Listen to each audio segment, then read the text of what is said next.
हमारे अशोक गुप्ता साहब, मैं आपसे भी चाहूंगा, अरे राम झकोरा मारई झुलनी कहीं साड़ी लहराई हो झकोरा मारई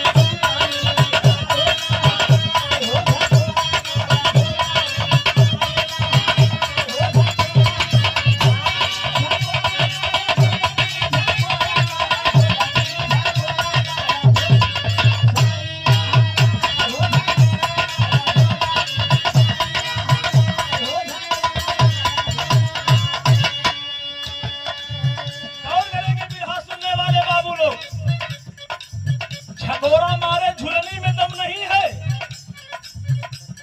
ये करताल की काबिलियत है। और आप लोग सोचेंगे कि करताल नहीं बजती है, तो अपने मास्टर को बोल दूंगा कि करताल गाना अपना बजाना रोक देना, करताल सिर्फ बजे। एक लाइन रोकना, अरे